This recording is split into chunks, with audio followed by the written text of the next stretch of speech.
அயனார் துணையில் அடுத்த நடக்க போதுன்னு வாங்க பார்க்கலாம். சேர நீங்கள் பரபரப்பாக ஓடி வர சரியாக பார்த்தா போலீஸ் ஜீப் வருது. போலீஸ் ஜீப்பை பார்த்ததுமே நிலா வேகமாக வந்து அண்ணே ஒரு நிமிஷம் இருங்க அப்படின்னு சொல்லி நிலா தடுக்க போலீஸ் வேகமாக உள்ளே வந்து இங்கே சந்தாவுடைய முறை பையனை சட்டையை பிடிச்சி தரன்னு இழுக்கிறாங்க. இங்கே எல்லாருக்கும் பயங்கரமான அதிர்ச்சி. வேகமாக சந்தாவுடைய அம்மா அப்பா சார் சார் என்ன சார் பண்ணுறீங்க என்ன பண்ணுறீங்க அப்படின்னு சொல்லி தடுக்க என்ன பண்ணுறேன்னா தெரியல பார்த்தா இவன் மேல எக்கச்சக்கமான கொலை கேஸ்ன்னு சொல்லி அத்தனை கேஸ் இருக்கு. எப்படியா உன் பொண்ணு இந்த பையனை கட்டி கொடுக்குற அப்படின்னு சொல்லி போலீஸ் பார்த்தா கேட்க சந்தாவோட அம்மா அப்பாவுக்கும் ஒண்ணுமே புரியல. பயங்கரமான அதிர்ச்சி. சார் என்ன சொல்றீங்க அப்படின்னு சொல்லிட்டு இங்க சந்தாவோட அம்மா அப்பா கேட்க நல்லா காசு பணம் வச்சிருந்தா மட்டும் போதுமாயா? இப்ப அவனை கூட்டிட்டு போய் ஜெயில உட்கார வச்சிருவேனே, காலத்துக்கு வேணாலும் வெளியே வர முடியாது. நல்ல வேலைக்கு இந்த பையன் உன் பொண்ணு கழுத்துல தாலி கட்டல, இதை நினைச்சு சந்தோஷப்பட்டுக்க. என்னையா இப்படி இருக்கு? அவன் காசு பணம் வச்சிருந்தா மட்டும் போதுமா? நல்ல குணமா இருக்கான்னு பார்க்கணும், அதுதாயா வாழ்க்கை முழுக்க நீடிக்கும் அப்படின்னு சொல்லிட்டு போலீஸ் சொல்ல சந்தாவோடைய அம்மா அப்பா இங்க போலீஸே பார்த்துக்கிட்டு இருக்க சந்தா சந்தோஷத்துல கண்ணீர் வடிச்சுக்கிட்டு இருக்காங்க. நல்ல வேலைக்குமா, நீ கும்புற தெய்வம் தான் உன்னை இதுல இருந்து காப்பாத்துச்சு. சரியான நேரத்துக்கு நாங்க வந்தோம்.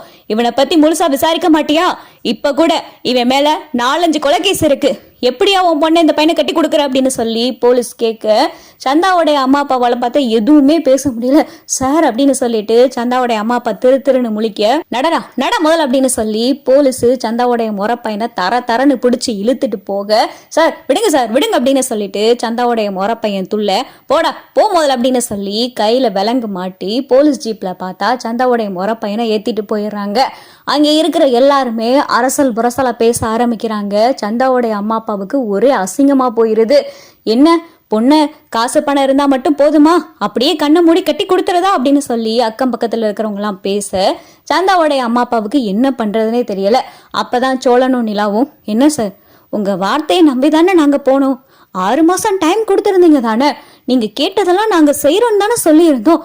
அப்புறம் இப்படி சொல்லாம கொள்ளாம திருட்டுத்தனமா எப்படி சார் நீங்க சந்தாவுக்கு கல்யாணம் ஏற்பாடு பண்ணலாம் அப்படின்னு சொல்லி நிலாவும் சோழனும் கேட்க சந்தாவோடைய அம்மா அப்பாவால எதுவுமே பேச முடியல. சந்தாவோடைய கல்யாணமும் நின்று போச்சு. சந்தாவோடைய ஊர் வழக்கத்துப்படி கல்யாணம் நின்று போச்சுன்னா அந்த பொண்ணுக்கு திரும்ப கல்யாணமே நடக்காது அப்படின்னு சொல்லி ஒரு வழக்கு இருக்கு. இனிமேல் இந்த பொண்ணை யாரு கல்யாணம் பண்ணிக்கிறவா? நம்மளுடைய வழக்கத்துப்படி இப்படி வந்தெல்லாம் கல்யாணம் நின்று போனா யாருமே இந்த பொண்ணை கல்யாணம் பண்ணிக்கிற மாட்டாங்க. இந்த பொண்ணுடைய வாழ்க்கை நாசமா போக போகுது அப்படின்னு சொல்லி அக்கம் பக்கத்துல இருக்கிறவங்க எல்லாம் பேச இதெல்லாம் சந்தாவுடைய அம்மா அப்பா காதுல வாங்கிட்டு இருக்காங்க. சார் உங்க காலில் விழுந்து கேக்குறேன், தயவு செஞ்சு சந்தாவை எனக்கு கட்டி கொடுத்துருங்க அப்படின்னு சொல்லி சேரன் கேட்க அப்பதான் அனிசோ என்னப்பா என்ன இவ்வளவு தூரம் யோசிக்கிறீங்க? பெரிய மாப்பிள்ளைன்னு சொன்னீங்க, காசு வச்சிருக்கான், பங்களா வச்சிருக்கான், அப்படி இருக்கான் இப்படி இருக்கான்னு சொன்னீங்க. பாருங்க போலீஸ் வந்து கூட்டிட்டு போயிருச்சு. இனி அவன் வாழ்க்கை முழுக்க ஜெயில தான் இருக்க போறான். நல்ல வேலைக்கு அவன் சந்தா கழுத்துல தாலி கட்டல. அப்படியே தாலி கட்டி இருந்தாலும் கண்டிப்பா அந்த தாலி அத்து எரிஞ்சிட்டு நான் கண்டிப்பா சேரன் பையாக்கு தான் சந்தாவை கட்டி கொடுத்திருப்பேன். ஏன்பா இப்படி இருக்கீங்க? காசு பணம் மட்டும் போதுமா? அவன் நல்ல குணமா இருக்கான்னு பார்க்க மாட்டீங்களா? சேரன் அண்ணா கிட்ட காசு பணம் கிடையாது, ஆனா நல்ல குணம் இருக்கு. சந்தாவை காலம் முழுக்க கண்கலங்காம வச்சு பாத்துக்கிருவாரு. பெரிய ஆடம்பர வசதி இல்லாட்டியும் ஒரு குடும்பத்தை நடத்துற அளவுக்கு சேரன் பையால முடியும் அப்படின்னு சொல்லிட்டு அனிசு எல்லாத்தையும் எடுத்து சொல்ல சந்தாவோடைய அப்பா மனசும் மாறிடுது.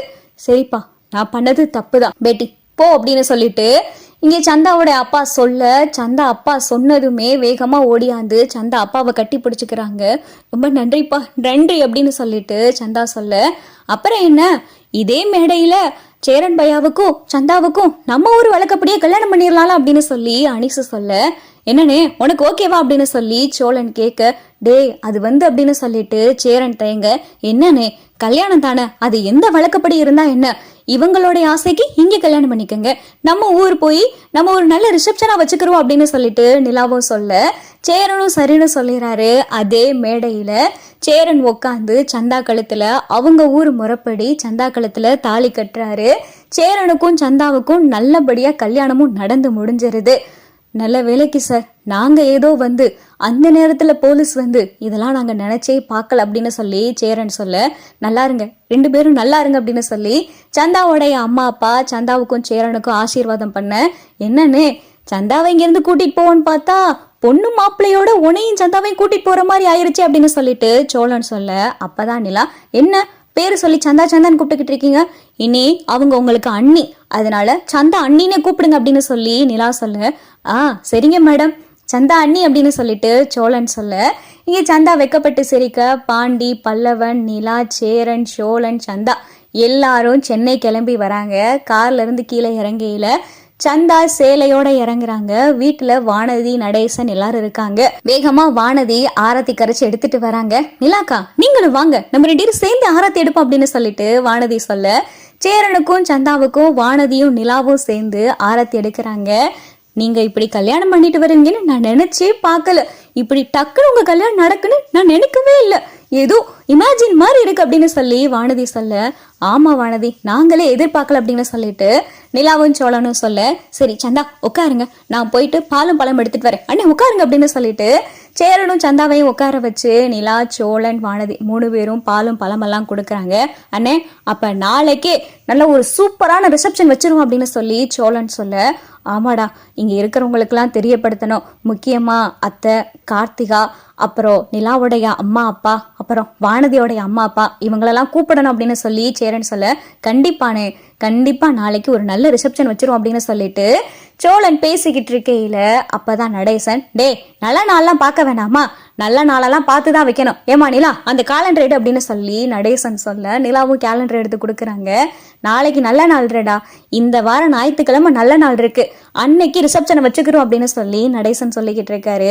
அப்பதான் நடேசன் சேரன் கிட்ட, டே சேரா இந்தா இது உங்க அம்மாவுடைய செயின், திருப்பிட்டேன் அப்படின்னு சொல்லி நடேசன் கொடுக்க, சேரன் கண்கலங்கி பாக்குறாரு. அப்பா திருப்பிட்டீங்களா அப்படின்னு சொல்லி சேரன் கேட்க, ஆமாடா, இந்த நடேசனை நீங்க என்ன வேணாலும் நினைச்சுக்கிட்டு இருக்கலாம், இது உங்க அம்மாவுடைய செயினுடா, அதை அடகு வச்சது அந்த வண்டி வாங்குறதுக்காகத்தான், மற்றபடி அந்த நகைய அப்படியே விற்கலாம் நான் நினைக்கலடா, அப்படியே அது அடமானத்துல மூழ்கி போகணும்னு நான் நினைக்கல, நகையை திருப்புறதுக்கு கொஞ்சம் கொஞ்சமா காசு சேர்த்து வச்சிருந்தேன். ஏமா நிலா, நீ கூட கேட்டியே வீட்டுக்கு காசு கொடுக்க மாட்டேங்கிறீங்கன்னு, அது இதுக்காகத்தான் கொஞ்சம் கொஞ்சமா சேர்த்து வச்சு இந்த செயினையும் திருப்பி வச்சிருந்தேன்.